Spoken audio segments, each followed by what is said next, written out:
শুভ দুপুর।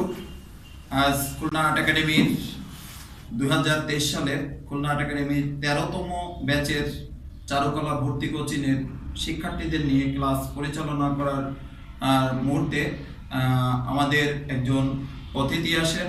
আমাদের খুলনা বিশ্ববিদ্যালয় থেকে চারুকলা সাবজেক্টের উপরে পড়াশোনা করে ভারত থেকে আবার মাস্টার্স কমপ্লিট করে ফিরেছে বাংলাদেশে আমাদের অনন্যা, আমার অত্যন্ত কাছের একজন ছোট বোন।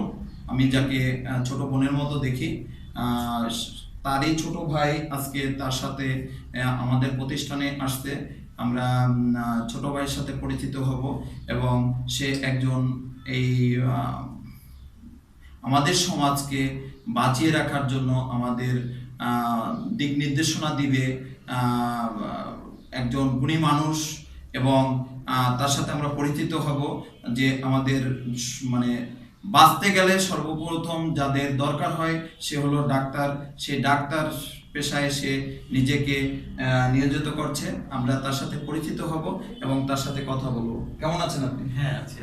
আমরা ডাক্তারবাবুর সাথে কথা বলবো। আপনার এই খুলনা আর্ট একাডেমিতে এসে আপনার কেমন লাগছে? না, আমার আসলেই ভালো লাগছে। এই শুধু যে আঁকা তাই না, আসলে আর্ট মানে যে একটা সুন্দর শিল্প, ওই জায়গায় যে চাঁদ সুন্দর সুন্দর করে আঁকা হয়েছে এই জিনিসগুলো।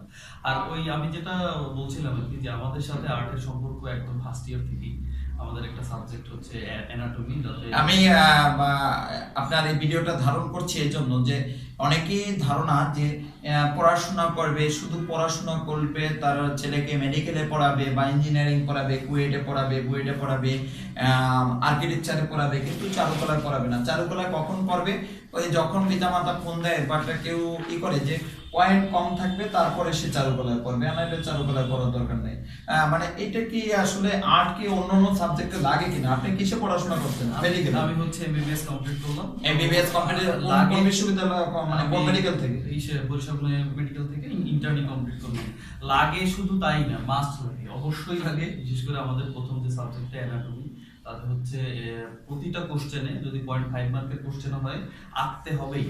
মানে আমি হয়তো আমরা অত ভালো আঁকতে পারি না, কিন্তু আঁকতে আমাদের হবেই। এটা একদম ইনিশিয়ালি শুরু। আপনারা শুনলেন একজন ডক্টরের মুখে, বরিশাল মেডিকেল থেকে ইন্টার্নি কমপ্লিট করলো, তার মুখেই আমরা শুনলাম যে তার ফার্স্ট ইয়ারে প্রত্যেকটা মেডিকেলে যারা স্টুডেন্ট হয়, ফার্স্ট ইয়ার থেকে তার ছবি আঁকার যে অ্যানাটমি ড্রয়িং, সেখানে আমি বুঝিয়ে দিচ্ছি যে সেখানে আম আঁকতে হবে না, সেখানে পেঁপে আঁকতে হবে না, আর কোনো ফিশ আঁকতে হবে না।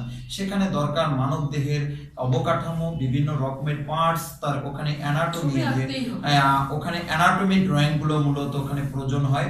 এই জন্য প্রত্যেকটা মেডিকেলে রয়েছে চারুকারুর যে শিক্ষক ওখানে রয়েছে, তারা একটি বিষয় ওখানে বিভিন্ন বই, বিভিন্ন রকমের লেকচার দিতে গেলে যে স্যাররা লেকচার দেয়, তার পূর্বে একটি ক্যালেন্ডারের মতো বা একটি হোয়াইট বোর্ডে হোক বা একটি পেপারে হোক একটি ড্রয়িং করে দেয়। সেই ড্রয়িংটার উপরে স্যার একটা দীর্ঘ সময়ের একটা লেকচার দিতে পারে।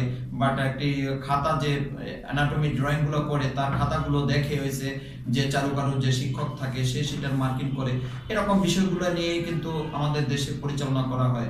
কিন্তু সবাই আসলে চিন্তা ভাবনা এটাই যে চারুকলার ছবি আঁকাটা, এটা হচ্ছে মানুষকে অবহেলিত ভাবে দেখে। ছবি আঁকা মানে এটা আবার পড়াশোনা লাগে কি? মানে এরকম ছবি আঁকা, তাতে আবার পড়াশোনা আছে না। মানে আপনি তো বলছেন যে আমার অ্যানাটমি ড্রয়িং ওখানে সবার দরকার। শুধু যে অ্যানাটমিতে আমাদের আঁকতে হয় তাই না, আমাদের আর্টিস্ট থাকে একজন। এবং আরো যেটা সিগনিফিকেন্ট ব্যাপার তা হলো আমাদের একটা ফার্স্ট ইয়ারে বই কিনতে হয়, নেটার এরকম মোটা, তাতে শুধু ছবিই আঁকা।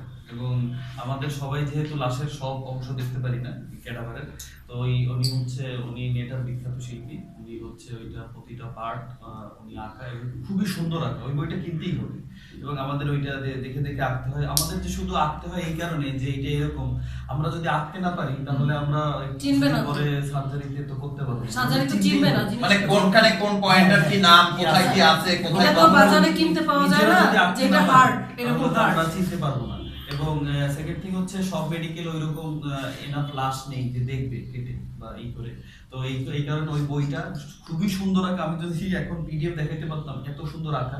ওই বইটা আমাদের অনেক হেল্প করে। পৃথিবীর সবাই যারাই ডাক্তার হচ্ছে ওই বইটা পড়ে সবার দেখে তারপরে অবশ্যই ওইটা দেখে শিখতে হয়। এটা গেল ফার্স্ট ইয়ারে। তারপরে থার্ড ইয়ারে যখন হচ্ছে অটোপসি করে বা যে কোনো সার্জারি আমরা করতেছি, পোস্টমর্টমে যে পোর্শনটা আমরা কাটবো এখানে একেই নিতে হয়, যে আমরা ড্রয়িং করে নিতে হয়, একটা ডেমো আমরা এম্পুটেশন করব, এই হাতটা হয়তো এই করে কাটবো, এই জায়গায় একে যে আমরা এইখান থেকে কাটবো, এইখান থেকে এই ভেসেল গেছে এইখান থেকে কাটা যাবে না, কতটুকু জায়গা ফার্স্ট ইয়ারে যে আমরা একে আসছে, হ্যাঁ এই জায়গা থেকে এই ভেসেল গেছে এইটা গেছে, এটা যদি আমরা না জানি বা না একে আসতাম তাহলে তো আমরা ওইভাবে থার্ড ইয়ারে পারতো না। এবং সবচেয়ে আর্টের আরো বেশি প্রয়োগ যেটা হয়তো বাইরের অনেকেই জানে না, আকার এই ব্যাপারটা দুই একজন জানলেও, সেটা হচ্ছে আমরা যে স্টিচটা দিই, সেলাইটা দিই, মানে এক এক সার্জন হচ্ছে এক এক ভাবে স্টিচ দেয়। এবং এইখানেই একটা আর্টিস্ট, একটা মানে আর্টের একটা মনের একটা ব্যাপার আছে। কারো সেলাই বোঝাই যায় না কিছুদিন পরে, কারো সেলাই খুব খারাপ ভাবে বোঝা যায়। কার শৈল্পিক মনটা কত ভালো, বিশেষ করে যারা হচ্ছে আর্টিফিশিয়াল হ্যান্ড মানে পরে হাত লাগায় পা লাগায়, তারপরে অনেক সেলাই করে, যেমন হচ্ছে কসমেটিক স্টিচ একটা আছে, দাগটা থাকবেই না। এই জায়গায় যে যত শিল্পী মনে হবে সার্জারি অত ভালো হবে। এটা কিন্তু আমরা মানে মনে বাইরে হয়তো দেখতে আমাদের অনেক কাট করতে, কিন্তু ওটিতে অবশ্যই সবাই শিল্পী মনে হতে হয়, তা না হলে হয় না। এটা অনেকেই জানে না। খুব ভালো লাগছে, খুব ভালো লাগছে যে আসলে যারা আর্ট ইন্টারাপ্ট করে, এইজন্য সার্জনদের বলা হয় আর্টিস্ট। কোন সার্জন কত ভালো আর্ট করতে পারে। আমাদের আর্টটা হচ্ছে কত ভালো সেলাই করতে পারতেছে দেখে বোঝাই যাচ্ছে না। আমি এরকম অনেক পাইছি, আমাদের অনেক বড় বড় সিনিয়র দেখা গেছে 2-3 মিনিটে সুন্দর করে। তো এটা বলে যে দেখো কত ভালো আর্টিস্ট। মানে সার্জনদের আমরা আরেকটা অ্যাডজেক্টিভ যেটা ইউজ করি, মানে নিজেরা এটা তো রান্না করে তাকেও তো কিন্তু আর্টিস্ট বলে। এরকম বিষয় না, মানে আর্টিস্ট মানে ছবি আঁকে না, মানে আর্টিস্ট মানে হচ্ছে পেইন্টিং করে না, আর্টিস্ট মানে রয়েছে একটা ভাস্কর্য করবে না, আর্টিস্ট মানে সেই ওই বিষয়ের উপরে যে পারফেক্টলি একটা অভিজ্ঞতা অর্জন করছে এবং খুব করে মানে অল্প সময়ের ভিতরে সেটাকে জনগণকে বোঝানো বা একজনকে মোটিভেট করাটা, মানে এই যে বিষয়টা থাকে তখনই সেটাকে আর্টিস্ট, যে এটা যে সে সেনসিটিভ, যে কোনো সেনসিটিভ বিষয়কে সে সুন্দরভাবে সহজভাবে উপস্থাপন করতে পারে বা তাৎক্ষণিকভাবে বোঝাতে পারে। আর্টিস্টের কাজ হচ্ছে এটাই আমি মনে করি। হ্যাঁ, আমাদের সার্জারিতে আর্টের গুরুত্ব খুবই বেশি। আমাদের সবকিছু জানতে হয় এবং আমরা এঁকে, এবং যার যত শিল্পী মন আমি খুবই মানে দেখছি যে সে দেখা গেছে একটু কেটে একটা অ্যাপেন্ডিক্স করে ফেলতেছে। তো এই ক্ষেত্রে এইটাই হয় যে কেউ কারো সেলাইতে অনেক দাগ থাকে, কারো থাকে না। এইটাই হচ্ছে শিল্পী মন। আমাদের সার্জনদের একটা অন্যতম গুণ হয় তার আর্টিস্ট হইতে হয়, ভালো শিল্পী হইতে হয়। অসাধারণ একটি মানে আসলে ডক্টর বাবুকে পেয়ে, মানে ডক্টর বাবুর যে আমরা অনেক কিছু শিখলাম, হয়তো আমাদের 3 জন নবীন আছে তারাও অনেক কিছু জানছে। সম্পা একটু ধরো তো, ওকে ফোনটা ধরো তো। জয়, তোমার কেমন লাগছে? অনেক ভালো লাগছে, অনেক কিছু জানতে পারলাম। মানে তোমার কেমন লাগছে বলো?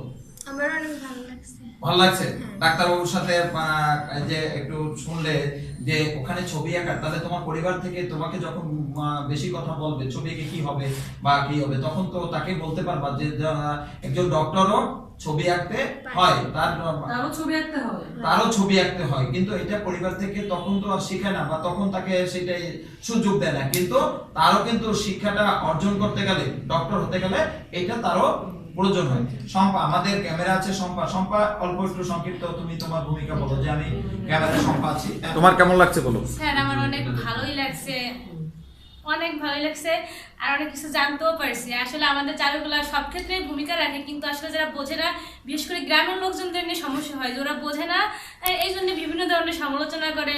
কিন্তু আসলে ব্যাপারটা ওরকম না, আমাদের চারুকলা সব জায়গায় লাগে না, গ্রামের শহরে না, যারা হচ্ছে শুধুমাত্র বই পড়ে না, যারা মাত্র বই পড়ে তারা হচ্ছে জানে না, বুঝছো, যারা গবেষণা করে তারা জানে যে আর্ট ছাড়া আর আসলে কোনো কিছু সৃষ্টিশীল কোনো কিছুই সৃষ্টি করা সম্ভব না। একটা মুভি তৈরি করতে গেলেও সেখানে আর্টিস্ট দরকার হয়, একটা মুভি একটা চশমার ফ্রেম তৈরি করতে গেলেও সেখানে একজন ডিজাইনার হিসেবে একজন আর্টিস্ট এটা নিয়ন্ত্রণ করে।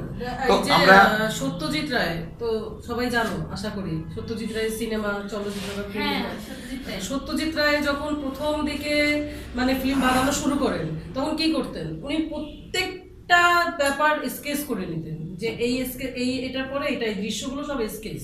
সব স্কেচ। এখন হয়তো দরকার হয় না আমাদের হাতে কলমে করার, কত প্রযুক্তি আছে, প্রযুক্তির জন্য হচ্ছে না, এখন প্রযুক্তির জন্য হচ্ছে না। কিন্তু এখনো যদি প্রযুক্তি না থাকতো আমাদের কিন্তু এই স্কেচ বুক রেডি করে নিয়েই কিন্তু সেটে যেতে হতো, ভিডিও করতে হতো। না আমি আর একটু মাঝখানে কথা বলি। আমাদের বাইরের কাটে, বাংলাদেশের বাইরে প্রত্যেকটা এক্সিডেন্ট যখনই হবে সেখানে একজন আর্টিস্ট চলে যাবে, আর্টিস্ট চলে গিয়ে সেই ড্রয়িংটা করবে যে কোন গাড়ি কতটুকু আঘাত দিয়েছে, কোন গাড়ির ডিফেক্ট, কোন গাড়ির ফল্ট ছিল, সেটা হচ্ছে আর্টিস্ট ড্রয়িং করে বলে দেবে যে এই গাড়ির ফল্টের জন্য এইখানে আঘাত লাগছে।